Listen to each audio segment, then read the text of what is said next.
Bienvenue à Manga Badass. Alors cette vidéo ne va pas se consacrer aux mangas gratuits des éditions Kazé et Kana qui sont sortis sur les portails numériques.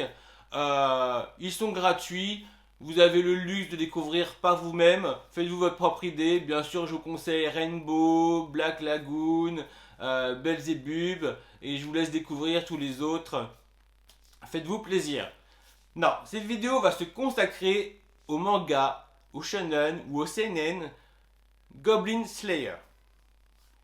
Alors, le manga est sorti depuis un bon moment. La version animée également sur Wakanim. Il y a une light novel qui est à l'origine de la série, traduit en France, que vous trouvez aussi sur le portail numérique. Mais vous ne trouvez pas Goblin Slayer sur les portails numériques, en français. Ils sont en version anglaise. Donc je me le suis procuré d'une autre manière. J'ai vu cette série dans de nombreuses mangathèques, ce qui m'a fait penser qu'il serait peut-être temps que je m'y attarde un petit peu. Je me procure les 3 premiers tomes sur internet, je lis les premières pages et je vous avoue que je suis un peu refroidi. Les caractères design a priori des filles ne me plaît pas trop. La petite ambiance Oldegard dans la guilde non plus. Je sais, voilà, je suis je suis en train de me refroidir. Et puis je feuillette un petit peu en avant et puis je vois tout de suite des scènes chocs qui arrivent pas très loin derrière. Ah, bon.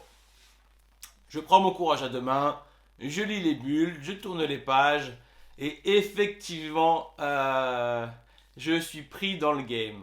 Je suis pris dans la lecture, c'est jouissif. Alors, on assiste au début à la formation d'un petit groupe d'aventuriers. Et très tôt dans l'histoire, on va voir l'apparition du héros qui est assez badass quand même. Il est simple, il est efficace, il est omnibulé par les gobelins. Il pense gobelin, il parle gobelin, il tranche gobelin. Il ne pense qu'à ça. Donc c'est ce qui le rend en plus assez attachant, assez drôle, malgré son côté assez badass quoi. Parce que vraiment, il est la tête aux pieds en armure, qu'il ne quitte d'ailleurs jamais. Parfois, on voit à peine le menton ou les cheveux du personnage, on voit jamais son visage en intégralité. Donc vraiment, le héros fait le travail. Et puis en plus, il me réconforte dans le fait que l'histoire va se porter sur les gobelins. Euh, voilà, dans l'histoire, ils en parlent eux-mêmes des gobelins. Bon, ça apporte pas des grosses primes, ça paye pas assez, il y en a partout, ça sert à rien.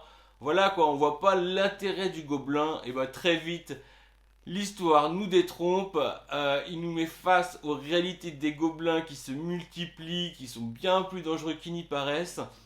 L'a priori qu'on pouvait avoir, que je pouvais avoir au début de l'histoire, c'est bon, des histoires sur des gobelins, bof.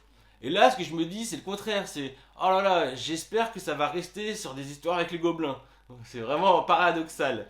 Donc vraiment, on voit donc des scènes chocs avec des gobelins. Alors moi, ce que j'aime, ça peut déplaire à d'autres, mais moi j'aime bien justement qu'on nous cache rien, que c'est cru. Le gobelin, il va pas vous faire plaisir, il va pas avoir un langage chartier et caresser dans le sens du poil sa victime.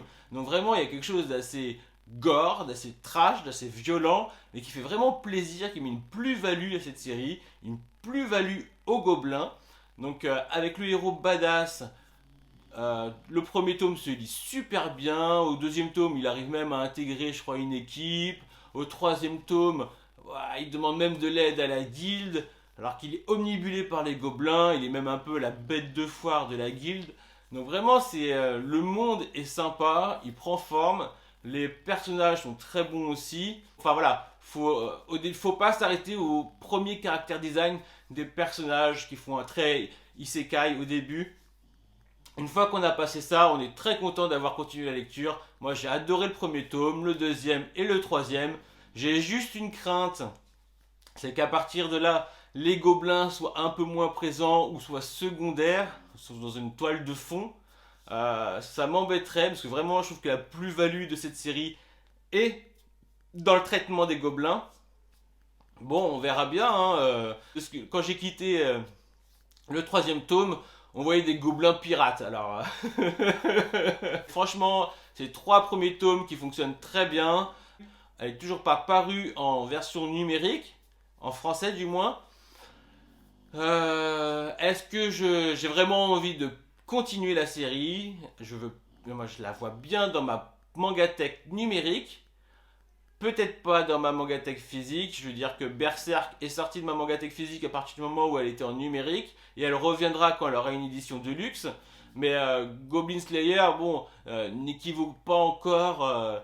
Il est un peu différent, faut pas forcément le comparer. C'est de la dark fantasy certes, avec un peu de scène un peu trash, un peu gore, mais qui n'équivaut pas à Berserk. Donc moi, c'est une série que j'ai vraiment envie de me procurer en version numérique, et ça très bien dans ma mangatech numérique, et non dans ma mangatech physique.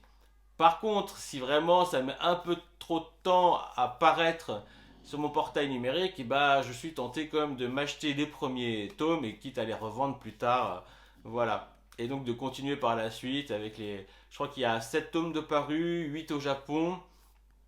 Voilà quoi, donc je suis assez intéressé. Je sais aussi qu'il y a des spin-offs. Bon, ça, moi je suis pas très friand, mais bon, après on verra, hein, on verra. Je vous dis à bientôt, prenez soin de vous, lisez des mangas, parfois ils sont même gratuits, alors faut vraiment en profiter. Ciao!